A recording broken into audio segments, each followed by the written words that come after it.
Bonjour à tous, je vous retrouve aujourd'hui pour une nouvelle recette sucrée. Donc il s'agit du cœur coulant au chocolat, accompagné d'une crème anglaise. Donc très souvent aussi je l'accompagne d'une boule de glace vanille. Bon là j'en avais pas, alors voilà, j'ai fait de la crème anglaise.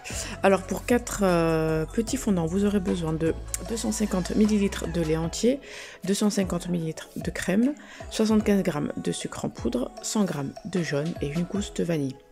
Donc là, on va utiliser de la crème pour donner de l'onctuosité à notre crème anglaise.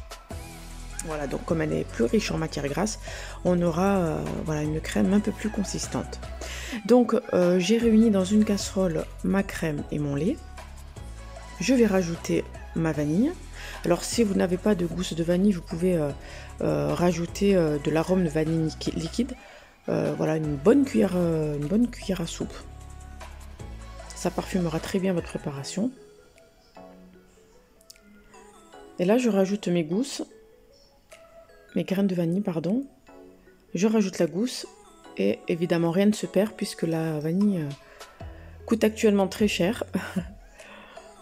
Et je vais porter ma casserole sur le feu et donc mettre un feu doux pour que la vanille puisse s'infuser tranquillement. Donc je vais poursuivre ma préparation en fouettant mes jaunes d'œufs et mon sucre en poudre. Donc je vais fouetter pour éclaircir légèrement le mélange.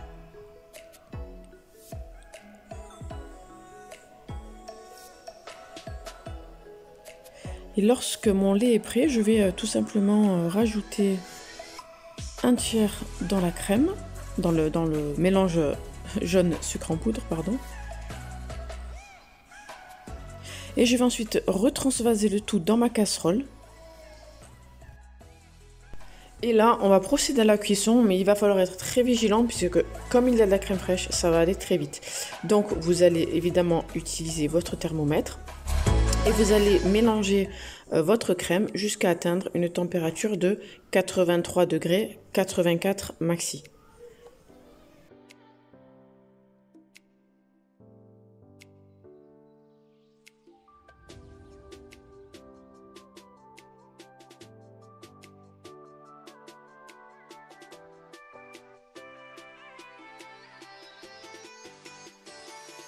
Donc quand votre crème est prête, vous la débarrassez directement dans un grand plat, vous la filmez au contact et vous la mettez au réfrigérateur.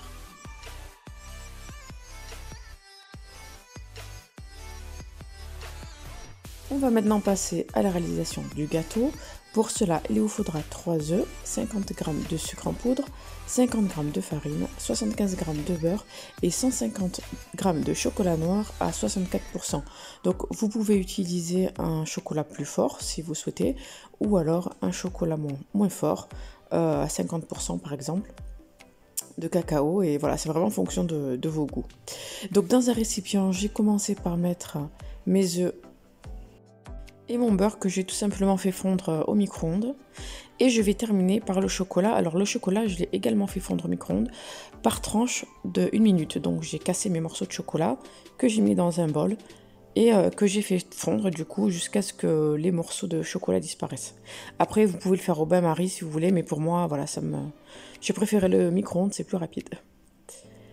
Donc je verse dessus mon appareil jaune sucre. Alors comme je disais tout à l'heure, si vous préférez des fondants avec un fort goût de chocolat, vous pouvez monter jusqu'à 75%, 74% de cacao. Voilà, en termes de chocolat. Sinon, vous utilisez un chocolat avec moins de cacao et donc à 50%. Et enfin, je termine avec la farine.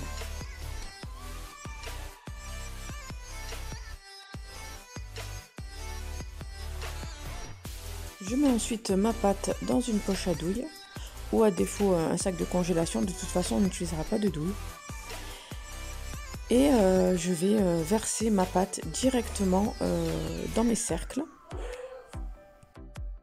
Alors ici j'ai utilisé des cercles de 6 cm de diamètre sur 4 cm de hauteur. Voilà, ça m'a permis d'avoir des fondants assez hauts et donc un corps coulant bien généreux.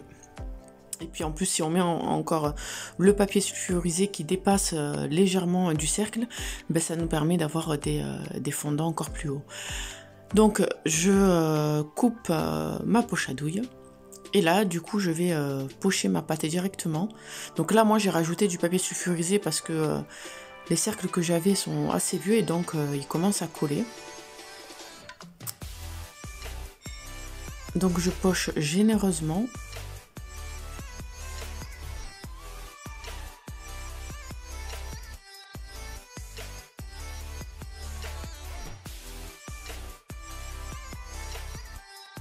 Je vais ensuite enfourner mes fondants à 200 degrés en chaleur tournante durant 10 minutes. Alors évidemment, j'ai fait plusieurs tests avant et moi, voilà, les 10 minutes, c'est le temps parfait pour avoir le cœur coulant que vous verrez à la fin ou que vous voyez même au début. Si vous utilisez des moules moins hauts, évidemment, vous allez réduire le temps. Donc, commencez à observer votre fondant au bout de la 5e minute. Vous tapotez au centre légèrement avec la main et vous voyez à peu près, ça vous donne un peu une idée de la manière dont est cuit votre fondant. Voilà, pour moi, là, c'est la cuisson parfaite avec ces moules-ci. Alors vous voyez, même avec le papier sulfurisé, ça colle un peu. Donc si vous avez de meilleurs cercles que moi, il suffit juste de beurrer et à la rigueur légèrement fariner et ça se décollera tout seul. Et voilà, mon fondant est prêt. Je vais le servir avec une bonne crème anglaise qui m'attend au frigo. Donc vraiment, pour moi, ça reste un dessert d'exception, super rapide à faire et facile. Voilà, je compte sur vos likes, sur vos commentaires. N'hésitez pas à m'en laisser et à vous abonner à la chaîne. Et je vous dis à très bientôt.